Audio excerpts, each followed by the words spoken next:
የእግዚአብሔር ቤተሰቦች የእናታችን የቅድስት ድንግል ማርያም ወዳጆች እንደምን ሰነበታችሁ? እንኳን ለጾመ ፍልሰታ በሰላም አደረሳችሁ። ዛሬ ጾመ ፍልሰታን መሰረት በማድረግ ጾመ ፍልሰታን እንዴት መጾም እንዳለብን፣ ሱባኤ እንዴት መያዝ እንዳለብን፣ ስርዓቱ ምን እንደሚመስል አባታችን ሄኖክ ወልደ ማርያም ያስተማሩትን ትምህርት ይዤላችሁ መጥቻለሁ። ትምህርቱን በጽሞና እንድትከታተሉ ጋብዛችኋለሁ። ቀጥታ ወደ አባታችን እወስዳችኋለሁ። መልካም ቆይታ። ሱባኤ ማለት ምን ማለት ነው የሚለውን ስናይ ሱባኤ አንድ ሰው ከቤቱ ወጥቶ ወደ መንፈሳዊ ቦታ ገዳም ወይም ቤተክርስቲያን በመሄድ ከፈጣሪው ለመገናኘት ከሚበላው ከሚጠጣው ቀንሶ አንደበቱን ከወሬ ከዋዛ ፈዛዛ በመግታት በጸሎት ቀን ከሌሊት በመትጋት አንድ ቦታ ለተወሰነ ቀን ወር ወይም ዓመት የሚያሳልፈው ጊዜ ሱባኤ ይባላል። ሱባኤ በቤታችን መያዝ እንችላለን ወይ የሚለውን ስንመለከት መልሱ አዎ እንችላለን ነው። ከፊታችን ያለውን ጾመ ፍልሰታን በቤታችን በጾም በጸሎት ተወስነን በሱባኤ ሆነን ማሳለፍ እንችላለን። መጽሐፍ አስቴርን ስንመለከት አስቴር በምትኖርበት ቤተ መንግስት ከባድ ሱባኤ በመያዝ ታሪክ ሰርታለች። አስቴር በምቾትና በድሎት ቦታ ሆና ሱባኤ በመያዝ ከፈጣሪዋ መልስ አግኝታለች። በሱባኤ ህዝቧንም ከሞት ታድጋለች። ዳንኤልና ሰለስቱ ደቂቅ በዋሻ ሳይሆን በናቡከደነጾር ቤተ መንግስት አስደናቂ ሱባኤ ይዘዋል። እነዚህ በተደላደለው በምቾት በተሞላው ቤተ መንግስት ሱባኤ ከያዙ እኛ በትንሿ ቤታችን መያዙ ምን ይከለክለናል? ለዚህ ሁሉ ግን የራሳችንና የቤታችን ሁኔታ ይወስነዋል። በመኖሪያ ቤታችን ለጸሎት የተለየ ክፍል ካለን ወይም የጸሎት ቤት ካለን ለሱባኤ የበለጠ አመች ይሆናል። ምክንያቱም ሱባኤ ከሰው መለየትን፣ ጸጥታን፣ ታቅቦን፣ መረጋጋትን፣ ትኩረት ሰብስቦ መቀመጥን ስለሚጠይቅ ነው። የጸሎት ቤት ከሌለን ደግሞ እንደ ቤቱ አመል አድርገን መያዝ እንችላለን። ይህ ሱባኤ ምናልባት አስቸጋሪ ነገር ሲገጥመን እጅግ ፈተና የሆነብንና ጊዜ የማይሰነጠን ነገር ካለ በጸሎት ቤታችን ሆነን በገዳም ስርዓት እመቤታችንን መማጸንና ችግራችንን እንድታቀልልን ድንገተኛ ሱባኤ መያዝ እንችላለን። በቤታችን ዝግ ሱባኤ ብቻ ሳይሆን ልክ እንደ ሱባኤ በሰባቱ የጸሎት ጊዜያት ጸሎት እያደረግን በቤታችን ታቅቦ መያዝ እንችላለን። በተለያዩ ምክንያቶች በቤታችን ሱባኤ መያዝ የማይመቸን ሰዎች፣ በተለይም ምቹ የጸሎት ቤትና ቦታ የሌለን ሰዎች ባለን ቦታ ታቅቦ መያዝ እንችላለን። ሱባኤ ሁለት አይነት ነው። አንደኛው አሁን ያልኩት ከንግግር እስከ እህል ውሃ በመቀነስ ከሰው በመራቅ ምናልባትም በዋሻና በሱባኤ ቤት በመዝጋት የምናሳልፈው ጊዜ ሲሆን፣ ሁለተኛው ደግሞ በአንድ ቦታ በመወሰን ከሰው ጋር ሌሊት ለጸሎት፣ ጠዋት ለኪዳን፣ ቀን ለቅዳሴ፣ ማታ ለሰርክ ጸሎት፣ ለጉባኤ በመትጋት በአጠቃላይ ሙሉ ጊዜ ለእግዚአብሔር አሳልፎ በመስጠት ማገልገልና መገልገል ማለት ነው። አንደኛው ዝግ ሱባኤ ስለሆነ ለረጅም ጊዜ ላይቆይ ይችላል። የኛ ብርታትና የእግዚአብሔር ፈቃድ ነው የሚወስነው። ሁለተኛው ግን ለምሳሌ በጾመ ፍልሰታ በአብይና በገና ጾም ከወዳጅ ከዘመድ ጋር በመሆን ወይም ለብቻ በአንድ ገዳም የምናሳልፈው ነው። ሱባኤ እግዚአብሔርን፣ እመቤታችንን እንዲሁም ከቅዱሳን እስከ ቅዱሳን መላእክት ያሉትን ለጥያቄዎቻችን መልስ እንዲሰጡን የህይወት እንቆቅልሻችንን እንዲፈቱልን የምንጠይቅበት የሰማይ መንገዳችን ነው። በሱባኤ ብዙ አባቶችና እናቶች ተጠቅመውበታል። ሱባኤ ከጥንት ጀምሮ አበው ነቢያትና ሐዋርያት አባቶቻችንን ጨምሮ የተጠቀሙበት ያለና ወደፊትም የሚኖር ራሱን የቻለ የጸሎት፣ የጾም፣ የስግደት ስርዓት ያለው ነው። በኢትዮጵያ ኦርቶዶክስ ተዋሕዶ ቤተክርስቲያን ሃይማኖት ትምህርት መሰረት ለሚከናወኑ ሃይማኖታዊ ድርጊቶች ሁሉ ሃይማኖታዊ መልክና ስርዓት ያላቸው እንጂ በዘፈቀደ የሚከናወኑ አይደሉም። ቅዱስ ጳውሎስ በአንደኛ ቆሮንቶስ በምዕራፍ 14 ቁጥር 40 ላይ ነገር ግን ሁሉ በአግባቡና በስርዓት ይሁን እንዳለው በቤተ ክርስቲያናችን የሚከናወኑት የአምልኮት፣ የጸሎት፣ የሱባኤ ወዘተ የራሳቸው የሆነ መልክና ስርዓት አላቸው። እንኳን ለቤተ ክርስቲያናችን የአምልኮት፣ የጸሎት፣ የጾም የሱባኤ ስርዓት ቀርቶ ለሰው ስርዓት መገዛት እንዳለብን በሞቱ ክርስቶስን የመሰለው ሊቀ ሐዋርያት የተባለው ቅዱስ ጴጥሮስ በአንደኛ ጴጥሮስ በምዕራፍ 2 ቁጥር 13 ላይ ስለ ጌታ ብላችሁ ለሰው ስርዓት ሁሉ ተገዙ በማለት ነግሮናል። አንዳንድ ሰዎች የሱባኤ ስርዓትን ሲቃወሙና ከመጽሐፍ ቅዱስ ውጭ ነው ሲሉ ይሰማል። አባቶችም በገዳም የሰሩት የራሳቸው ስርዓት ነው ይላሉ። ይህ ታላቅ ስህተት ነው። ለአብነት ያህል ብንመለከት መጽሐፍ ቅዱስ ተጠመቁ ይለናል። ለዛውም ካልተጠመቅን ከውሃና ከመንፈስ ካልተወለድን ከሰማይ ዕድል ፈንታ ጽዋር ተርታ እንደሌለን ይነግረናል። ግን መጽሐፍ ቅዱስ እንዴት መጠመቅ እንዳለብን አያብራራም። መጽሐፍ ቅዱስ ቁረቡ ይለናል። ካልቆረብን ደግሞ የዘላለም ሕይወት እንደሌለን አስረግጦ ይነግረናል። ነገር ግን መጽሐፍ ቅዱስ እንዴት መቁረብ እንዳለብን ስለ ሥርዓተ ቁርባን አይተነትንም። የእነዚህን ጥያቄዎች ምላሽ የምናገኘው በመጽሐፍ ቅዱስ ላይ ሳይሆን ሥርዓተ ቤተ ክርስቲያናችንን በመማርና በማወቅ ብቻ ነው። ሱባኤ አዳምና ሔዋን ከውድቀታቸው የተነሱበት ወደ ቀደመው ክብራቸው የተመለሱበት ነው። ሱባኤ ሙሴ የእግዚአብሔርን ሕግጋትና ታቦተ ጽዮንን የተቀበለበት ነው። ሱባኤ ነቢያት ጌታ እንደሚወለድ በመንፈስ ቅዱስ መነጽር ያዩበት ነው። ሱባኤ ቅዱሳን ነቢያት ኃላፊውንና መጪውን ያዩበት የእግዚአብሔር መስታወት ነው። ሱባኤ ነቢዩ ዕዝራ የተቃጠሉትንና የጠፉትን የብሉይ ኪዳን መጻሕፍት የጻፈበትና ጽዋ ልቦና ጠጥቶ በጸጋ የከበረበት ነው። ሱባኤ ቅዱስ ኢያቄምና ቅድስት ሐና እመቤታችንን ያገኙበት ነው። ሱባኤ አስቴር ሕዝቦቿን ከሞት የታደገችበት፣ መርዶኪዎስ ከሞት የዳነበት፣ ሐማ በማሰው ጉድጓድ የገባበት ነው። ሱባኤ ቅዱሳን ሐዋርያት እመቤታችንን ያዩበት ነው። ሱባኤ ቅዱስ ያሬድ፣ አባ ጊዮርጊስ ዘጋስጫ፣ አባ ጽጌ ድንግል ወዘተ ሰማያዊ የመንፈስ ቅዱስ ስጦታ የተቀበሉበትና በስጋዊና በመንፈሳዊ ዕውቀት የመጠቁበት ነው።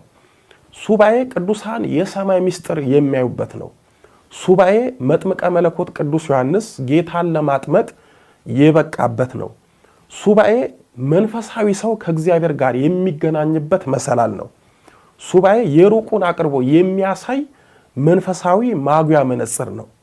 ሱባኤ ሰው የሕይወቱን አቅጣጫ የሚያውቅበት መንፈሳዊ መሪ ነው። ሱባኤ ከሰይጣን ወጥመድ የምናመልጥበት ነው።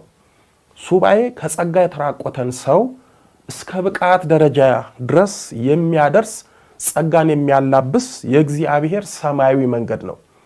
ሱባኤ በኃጢአት የዛገችውን ነፍሳችንን ወልውለን የምናነጻበት የተጋድሎ ፋና ነው። ሱባኤ ሰው ወደ እግዚአብሔር ጥያቄ የሚያቀርብበት፣ እግዚአብሔር ለሰው መልስ የሚሰጥበት ስልክ ነው። መደወያ ቁጥሩም ጸሎት ነው። ሱባኤ በኃጢአት ለወደቀ ሰው መነሻና ጸጋ ማስመለሻ ነው። ሱባኤ ለሀገር ለወገን ምሕረት ከፈጣሪ የምንለምንበት ነው። ነቢዩ ሙሴ በኦሪት ዘዳግም በምዕራፍ 9 ቁጥር 25 ላይ እግዚአብሔርም አጠፋችኋለሁ ብሎ ስለተናገረ በወደኩበት ዘመን 40 ቀንና 40 ሌሊት በእግዚአብሔር ፊት ወደኩ እንዳለ ሱባኤ እግዚአብሔር ፊት የምንወድቅበት ነው። ሱባኤ እግዚአብሔር ጸሎታችንን በልዩ ሁኔታ የሚሰማበት ነው።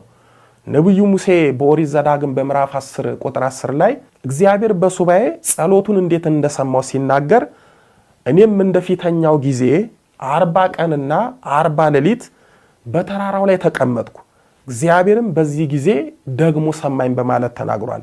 እዚህ ላይ ከነቢዩ ሙሴ ልንማር የሚገባን በሱባኤ ብርቱ ጸሎት ከያዝን ጸሎታችን በእግዚአብሔር ዘንድ እንደሚሰማና ሙሴ በተራራ በመሰላት ቤተ ክርስቲያን አሊያም ገዳም ሄደን እንደ ሙሴ ከሰው ተለይተን በጥሞና ሆነን ከዓለም ጫጫታ ወጥተን ሱባኤ መያዝ እንዳለብን ነው። ምክንያቱም ሙሴ ሱባኤ ያዘው ተራራ ላይ ነውና።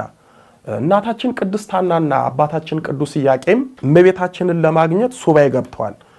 በተለይ አባታችን ቅዱስ ኢያቄም ወለላይቱን እመቤት ለማግኘት 40 ቀናት በበረሃ ውስጥ ሱባኤ ገብቷል። በሱባኤያቸውም ከፀሐይ የምታበራ ከፍጥረት ሁሉ የምታስፈራ ደግ ልጅ እናታችንን ወለላይቱ እመቤት ድንግል ማርያምን አግኝቶበታል። ስለዚህ እመቤታችን የሱባኤ ውጤት እንደሆነች ልብ ልትሉ ይገባል።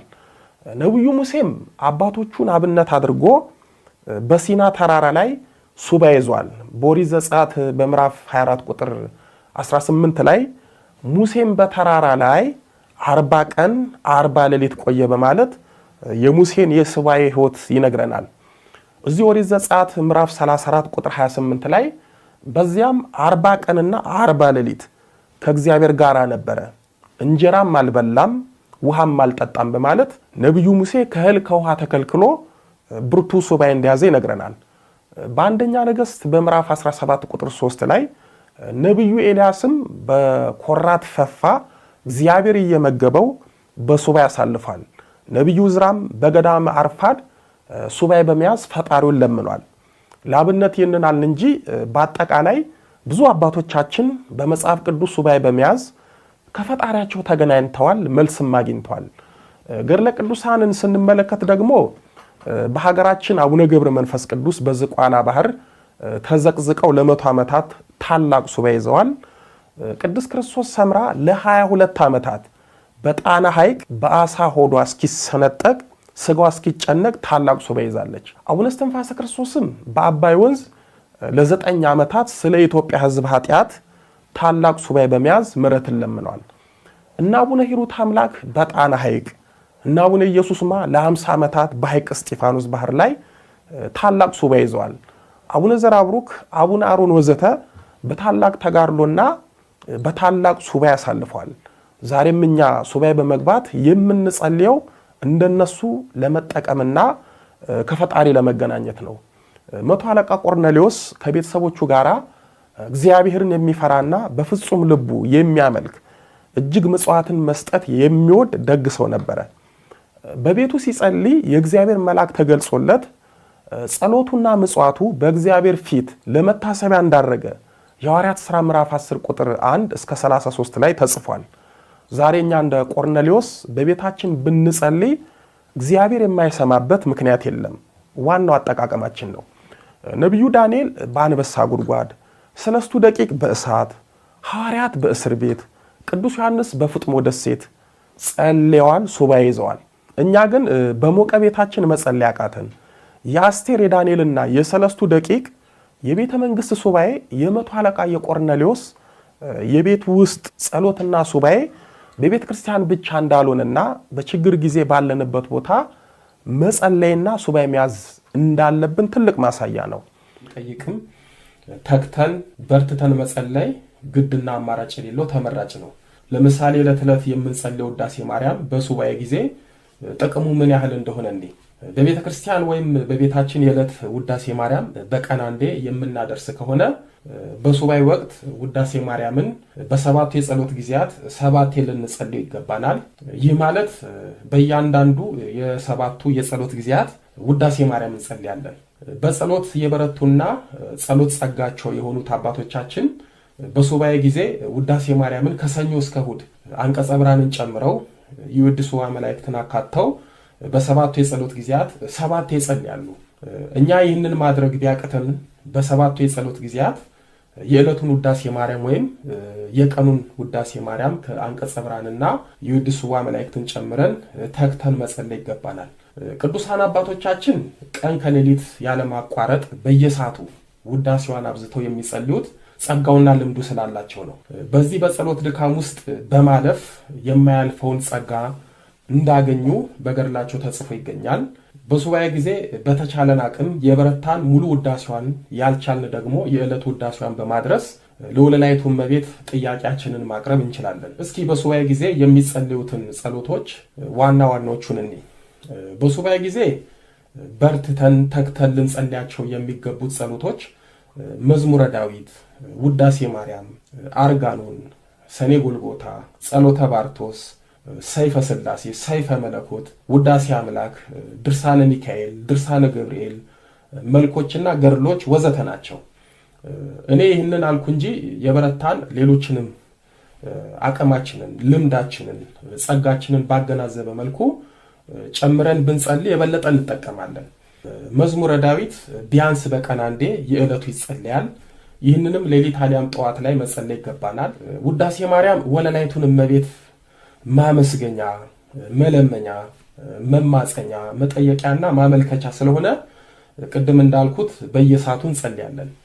በሱባኤ ጊዜ በርትተን ተግተን ጥርሳችንን ነክሰን ልንጸልየው የሚገባ ጸሎት ታላቁ የእመቤታችን ምስጋና የሆነው አርጋኖን ነው።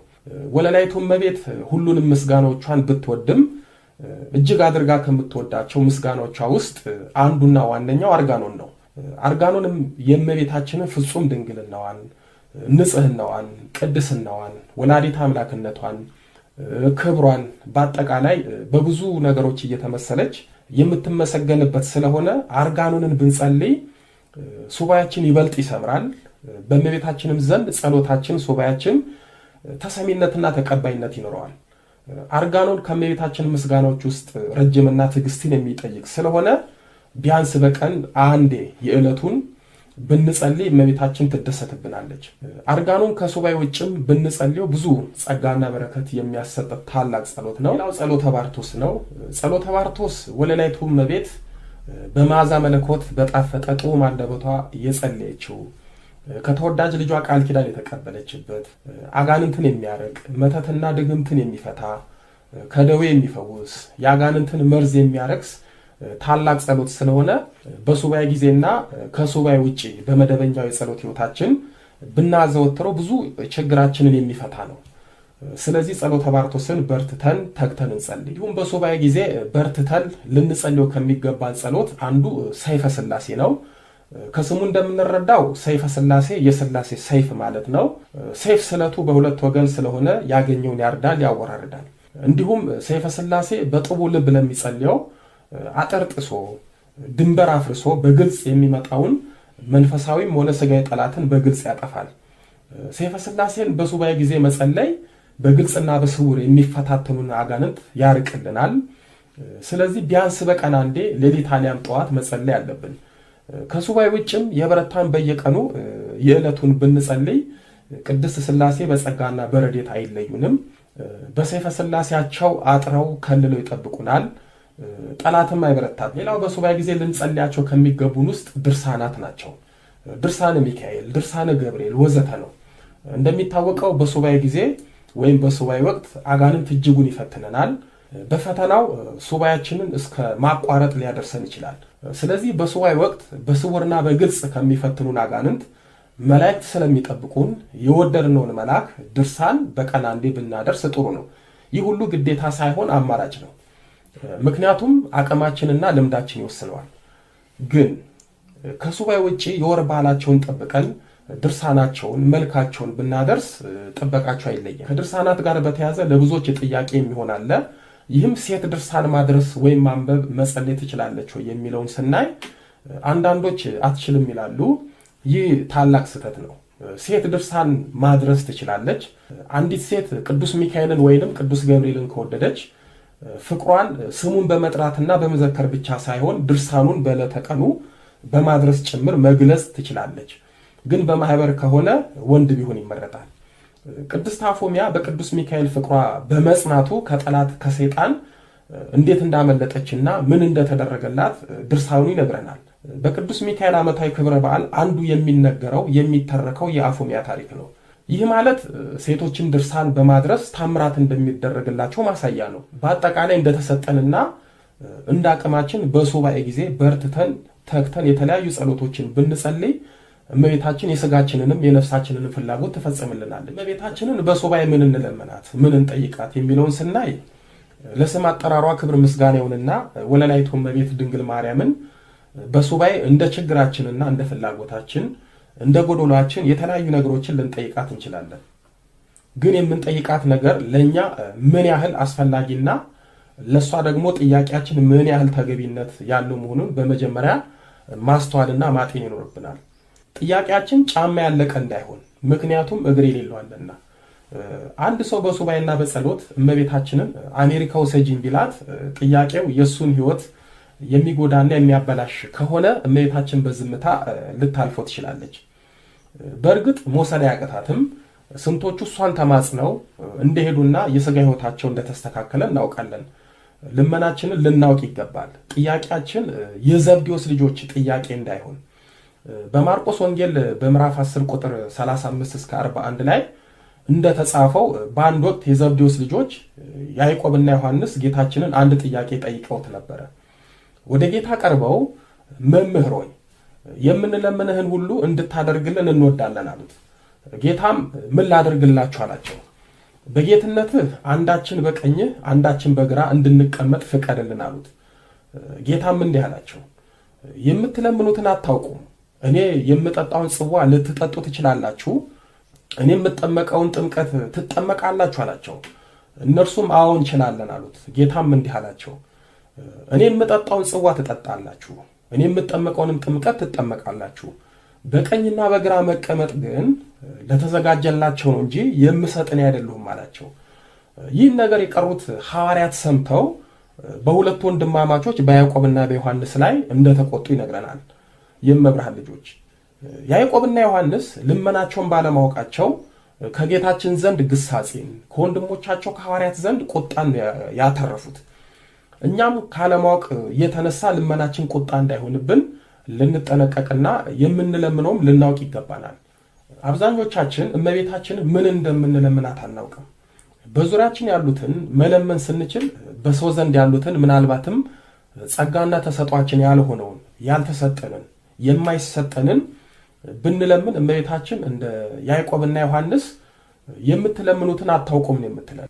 ስለዚህ ምን እንለምናት ያልን እንደሆነ ከልጇ ከወዳጇ እንድታስታርቀን፣ ኃጢአታችንን እንድታስተሰርይልን፣ በክርስትና ሕይወት እንድታጸናን፣ በንስሐ ሕይወት እንድታመላልሰን፣ ከመለኮታዊ ማዕድ ከቅዱስ ቁርባን ተካፋይ እንድታደርገን፣ የበይ ተመልካች እንዳንሆን፣ የልጇን መንግሥት እንድታወርሰን፣ የእናትነቷን ፍቅር በልቦናችን ጣዕሟን በአንደበታችን እንድታሳድርብን፣ ጌታን ባቀፉ መለኮትን በዳሰሱ ብሩካን እጆቿና በብርሃነ መስቀሏ እንድትባርከንና እንድትዳስሰን፣ ጸጋዋን እንድታሳድርብን፣ በረከቷን እንድታድለን፣ ዘውትር ጸሎታችንን ወደ ልጇ ዘንድ እንድታሳርግልን፣ ጀማሪዎች ሳይሆን ፈጻሚዎች እንድታደርገን፣ ከዓለም ክፋትና ርኩሰት በዘርፋፋ ቀሚሷ በክንፈ ረድኤቷ ከልላ እንድትጠብቀን፣ ሰላም፣ ፍቅር፣ ጤና፣ ጽናት፣ ትዕግስትና የተባረከ ትዳር፣ የተባረከ ልጅ ወዘተ እንድትሰጠን፣ በሕይወታችን በሰዎችም ይሁን በአጋንንት የተወሰደብንን የተዘጋብንን ዕድል እንድትከፍትልን፣ እንድታስመልስልን፣ በአጠቃላይ በሕይወታችን የሚያስፈልገንን የእኛን መንፈሳዊነት የማይሸረሽር መልካም ነገር እናት ለልጇ አስባ የምታደርገውን ሁሉ እንድታደርግልንና ሁል ጊዜ በጸሎታችን ሰዓት በሰማይ ሚስጥሯ እንድትመለከተን፣ በሰማይ መንገዷ እንድትጎበኘን መለመንና መማፀን ይገባናል። ጌታችን በማቴዎስ ወንጌል ምዕራፍ 6 ቁጥር 33 ላይ ጽድቁንም ፈልጉ ይህ ሁሉ ይጨመርላችኋል ስላለን ይህ ሁሉ ይጨመርልናል። ስለ ሰማይ ነገር ከለመናት ምድራዊውን ሳንለምናት እንዳስፈላጊነቱ ታደርግልናለች። መቼም ሰው በዝንባሌው ላይ ቢለምን ያሻውን ስለጠየቀ ይሰጠዋል፣ መክሊቱም ይገለጽለታል። ያልተሰጠውን ቢለምን ግን ጊዜውን ያባክናል። ይህ ማለት ጸጋችን ያልሆነን ነገር ብንለምን ከእግዚአብሔር አይሰጠንም አናገኝም ማለት አይደለም። ሰው እግዚአብሔርን በጸሎት ከለመነ እንኳን ጸጋው መክሊቱ የሆነ ቀርቶ ጸጋው ያልሆነን ነገር በጸሎት ማግኘት ይችላል። ስለዚህ እመቤታችንን ስንማጸን ኃላፊ ጠፊ የሆነ ስጋዊ ነገርን ብቻ ሳይሆን መንፈሳዊ ጸጋዎችንም መለመን ያስፈልጋል። እኛ ስለ መንፈሳዊ ነገር ስንለምን እሷ ደግሞ ስጋዊውን ጨምራ ትሰጠናለች። አንዳንዶቻችን ትዳር ብቻ እንድትሰጠን ሙጥኝ ብለን በቀን በማታ እንለምናታለን። ስለ መንፈሳዊ ሕይወት ስለምናገኘው ጸጋና በረከት ምንም ግድ የለንም። ወለላይቱ እመቤት ስለ ስጋዊ ነገራችን ብቻ የምታስብ እናት አይደለችም። ስለ መንፈሳዊ በረከት ስጦታን ትጨነቃለች።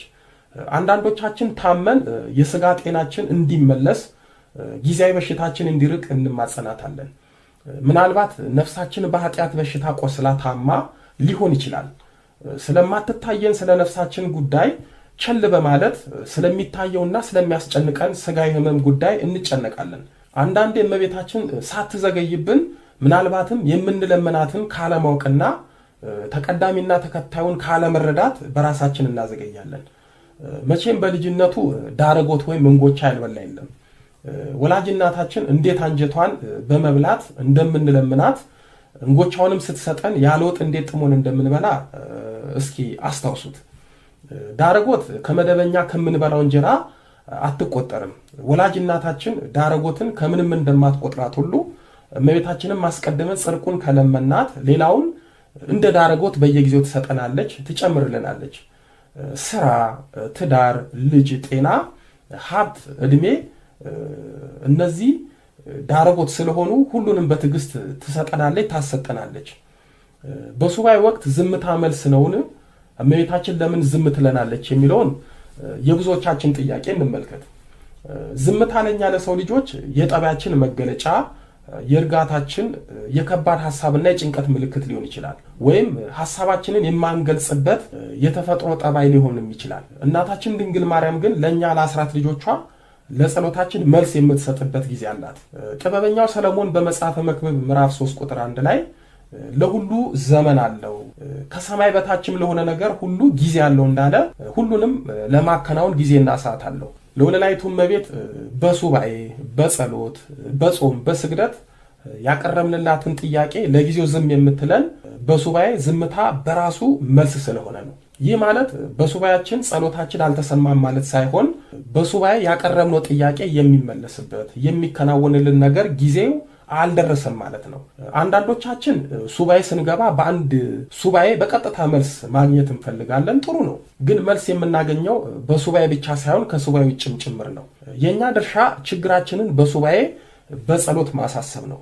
ችግራችንን የመፍታት ያሰብነውን የለመነውን መፈጸምና የማስፈጸም ስራ የወለላይቱ እመቤት ነው። እመቤታችን በሱባኤ ወቅት ዝም የምትልበት ምክንያት አንደኛ ዝምታ በራሱ መልስ ስለሆነ ነው።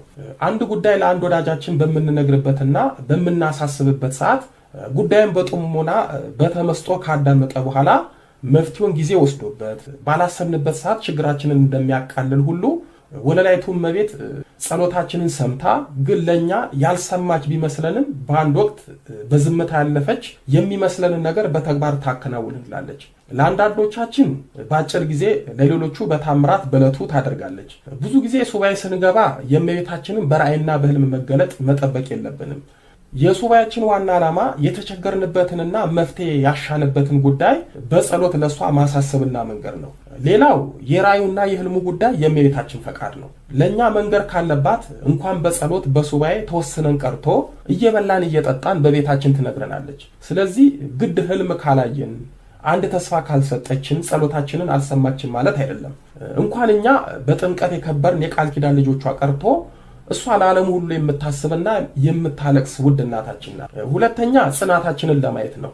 የወለላይቱ እመቤት የድንግል ማርያም የህይወት ታሪክ በሙሉ በችግርና በፈተና በታላቅ ጽናት የታጠረ ነው። ይህን ሁሉ ፈተና በጽናትና በትዕግስት ተወጥተዋለች። እንደ አምላክ እናትነቷ ሊደርስባት የማይገባትን ጸዋት ወመከራ በአኮቴት ተቀብለዋለች። እመቤታችን ደግሞ በሁሉም ነገር እንድንጸናና እንድንታገስ ልታስተምረን ስለምትፈልግ ሱባኤያችንን ልመናችንን ዝም ሳትል ዝም ትላለች። ሱባኤ አንዴ ገብተን መልስ አጥተን ተስፋ ቆርጠን ብንወጣ አልጸናልም ማለት ነው። እዚህ ጋራ ስለ እመቤታችን ባህሪ ልብ ልንል የሚገባን ነገር አለ። ወለላይቱ እመቤት ባረፈችበት ጊዜ ሐዋርያት ሊቀብሯት ይዘዋት ሲሄዱ አይሁድ በምቀኝነት የከበረውን ስጋዋን ለማቃጠል ታውፋንያ የተባለ የሮም ጠምሻ ወታደር ልከው ያረፈችበትን የአልጋዋን ሸንኮር ይዞ እንዲጥል ልከውት ነበረ። እሱም በድፍረት ከሐዋርያት ትከሻ ላይ ወለላይቱ እመቤት ያረፈችበትን የአልጋዋን ሸንኮር ይዞ እገለብጣለሁ ባለበት ሰዓት ቅዱስ ገብርኤል የታውፋንያን ሁለት እጁን በሰይፍ ነበር ያጨደው። ነፍሱ ከስጋው የተለየ የሰው በድን ክብር በሚሰጠው በአይሁድ ዘንድ ታውፋንያ በእመቤታችን የከበረ ስጋ ላይ ያደረገው ድርጊት እጅጉን ክፉ ስለነበረ የመላኩን ቁጣ ቀስቅሶ ሁለቱ እጆቹ በሰይፈ ነበልባሉ ተገምሶ ተቆርጧል።